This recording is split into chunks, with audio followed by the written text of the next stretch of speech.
गटारी सिमेंट कॉन्क्रिटीचे अंतर्गत रस्ते, इथं अंगणवाडी, बालवाडी, हा पाण्याच्या सुख सुविधा, लाईट कनेक्शन, हे सगळं महानगरपालिकेने का नगरपालिकेने नळ दिले. नगरपालिकेचे रोज पाणी येतं. थोडं मागं सरकार डीपी दाखवायची, मागं सरकार डीपी दाखवायची, कनेक्शन मीटरचे कनेक्शन प्रत्येक घरामध्ये. म्हणजे असं सार्वजनिक नळ कोंडाळच नाही, सगळ्यांच्या घरामध्ये नळ सेपरेट कनेक्शन आहे प्रत्येकाला. म्हणजे एवढं सगळं खर्च करूनही आता म्हणतात की तुम्ही आमच्या जागेवर अतिक्रमण केलं. आणि नाही, आता त्याच्यामध्ये जे हवाई दल आहे त्यांनी जे निवेदन नाही तुम्हाला जे नोटीस पाठवले, खरं तर ते महानगरपालिकेचा जो हलगर्जीपणा आहे त्याच्यामुळे पाठवलंय. कारण त्यांनी 2009ला ऑलरेडी महानगरपालिकेला पत्र दिलंय की तुम्ही 25% रक्कम द्या आणि ही जागा तुमच्याकडे वर्ग करा. मग महानगरपालिका का करत नाहीये? महानगरपालिका काय मूर्त काढून राहिली का? आज इथं ज्या ह्या नोटीस आल्या म्हणून काही इथे कोणाचे काही मृत्यू झाले ना मानसिक घातल्याने, वयस्कर मंडळी त्यांना अटक ऍडमिट करावं लागलं दवाखान्यामध्ये, ट्रीटमेंट घ्यावं ते केवळ या नोटिसीमुळे. आणि बरेचशा लोकांनी काय केलं की नोटीस आल्यानंतर जेवण खावण बंद केलं. रात्री अपरात्री उठायचे, हा प्रतिनिधी आम्हाला मदत करेल, तो करेल, त्याच्या घरी हे सगळे ज्येष्ठ मंडळी जायचे.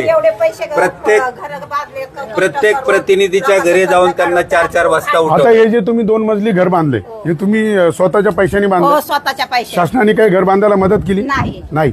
म्हणजे इथं ह्या 1100-1150 कुटुंबांनी स्वतःच्या कष्टाने ही घरं बांधली. मग घरं बांधताना इथं कुणी आलं नाही? हवाई दलाचं कुणी आलं का तुम्ही हे घर बांधू नका, ही जागा आमची आहे?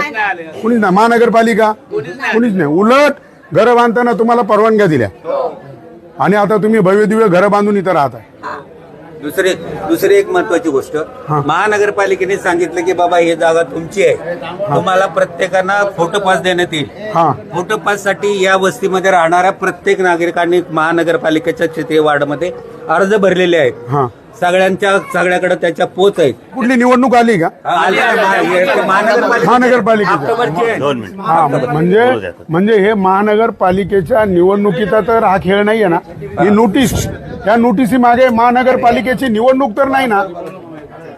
तुम्हाला काय वाटतंय? निवडणूक जमलाय सर. म्हणजे तुम्हाला 50 वर्षात कधी नोटीस आलं?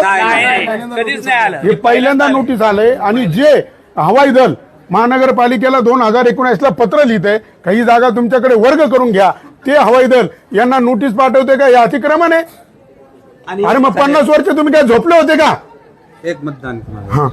माझा मुद्दा असा आहे की ज्या 5 लोकांनी या एअरपोर्टच्या विरोधात की तुमच्या जागेवर अतिक्रमण केलं म्हणून कोर्टात कॅव्हेट दाखल केलं, त्या लोकांचं आणि या वस्तीचा काडे मात्र संबंध नाही. दूर पर्यंत त्यांचा कधी संबंध